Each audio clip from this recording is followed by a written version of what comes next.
भाद्रपद शुक्ल पक्ष की पंचमी को ऋषि पंचमी का व्रत किया जाता है। यह व्रत ज्ञात अज्ञात पापों के शमन के लिए किया जाता है। इस व्रत में 7 ऋषियों के सहित देवी अरुंधति का पूजन होता है, इसीलिए इसे ऋषि पंचमी के नाम से जाना जाता है।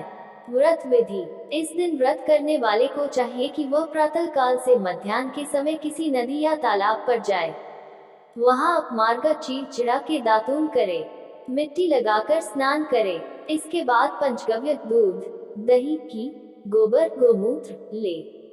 तत्पश्चात घर आकर शास्त्र और विधान से किसी ब्राह्मण से पूजन आदि कराकर कथा सुने। इस व्रत में नमक खाना वर्जित है। इस दिन प्रायः लोग दही और साठी का चावल खाते हैं। खेत से जुते हुए अन्न का सेवन भी वर्जित है। दिन में एक बार ही भोजन का विधान है। कलश आदि पूजन सामग्री को ब्राह्मण भोजन कराकर प्रसाद पाना चाहिए। सप्तऋषि। 1 कश्यपाय नमः, 2 अत्रेये नमः, 3 भारद्वाजाय नमः, 4 विश्वामित्राय नमः, 5 गौतमाय नमः, 6 जमदग्नये नमः, 7 वासिष्ठाय नमः, अंत में अरुंधति नमः करके पूजन संपन्न करना चाहिए।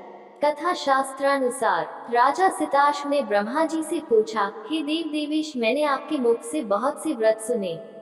अब मेरे मन में किसी एक पाप विनाशक व्रत के बारे में जानने की अभिलाषा है।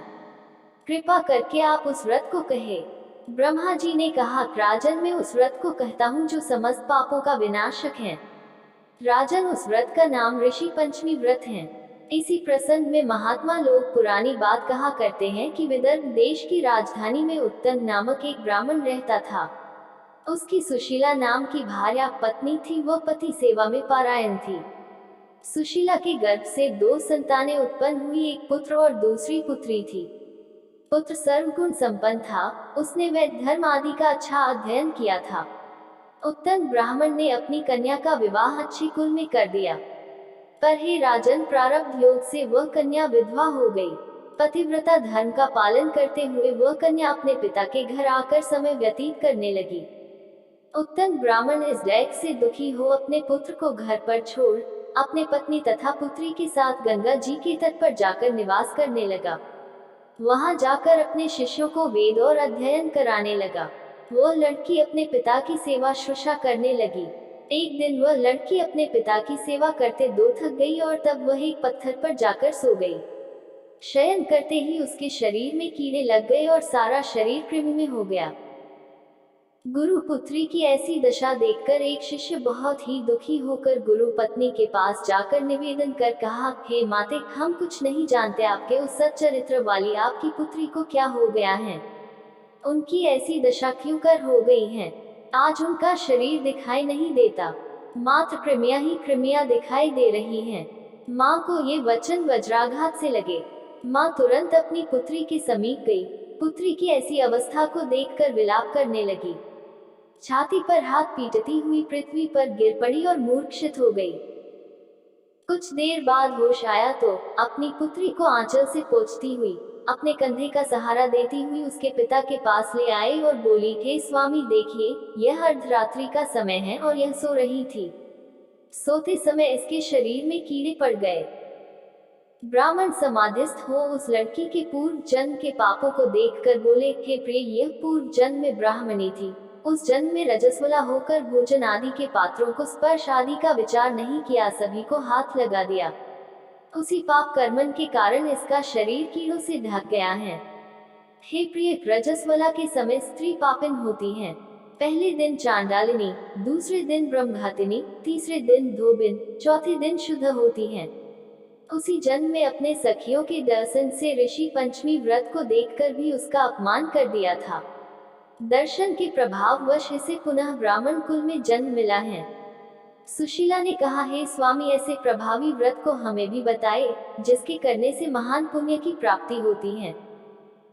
ऋषि ब्राह्मण ने कहा, देवी, ध्यान लगाकर सुने, यह व्रत तीनों प्रकार के पापों का नाश करने वाला है, स्त्रियों को सौभाग्य प्रदान करने वाला है और धन संपत्ति प्रदान करने वाला है। इस व्रत में संदेह नहीं करना चाहिए। व्रत संपूर्ण विधि। देवी भाद्रपद शुक्ल पक्ष की पंचमी को किसी जलाशय में जाकर अपामार्ग का दातून कर मिट्टी के लेप से स्नान कर व्रत नियम को धारण करना चाहिए। ऋषियों का शास्त्रोक्त पद्धति के आधार पर पूजन करना चाहिए। ऋषियों को सुंदर अधोवस्त्र, यज्ञोपवीत, उपवस्त्र से अलंकृत करना चाहिए। अच्छे 2 फल नैवेद्य लेकर इनके साथ अर्घ्यदान करना चाहिए।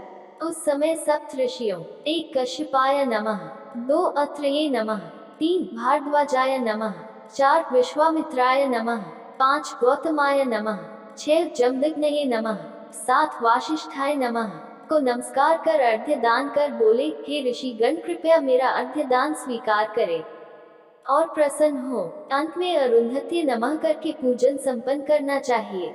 इस व्रत में शाक का भोजन करना चाहिए। सभी तीर्थों में स्नान आदि से जो फल प्राप्त होता है वह सभी इस एकमात्र व्रत के प्रभाव से मिल जाते हैं। जो इस व्रत को करते हैं वे सुख संपन्न, रूपगुण संपन्न, पूर्ण काया से युक्त एवं पुत्र पुत्रादि आदि गुणों से भी सदा ही संपन्न रहते हैं। इस लोक के सभी भोगों को भोग कर परलोक में वैकुंठ की प्राप्ति होती है। ब्रह्मांड पुराण ऋषि पंचमी कथा। ब्रह्मांड पुराण से ली गई ऋषि पंचमी कथा के अनुसार सत्ययुग में शेनजित नामक एक राजा राज्य करता था। उसके राज्य में सुमित्र नाम का एक ब्राह्मण रहा करता था। वह वेदों में पारंगत था।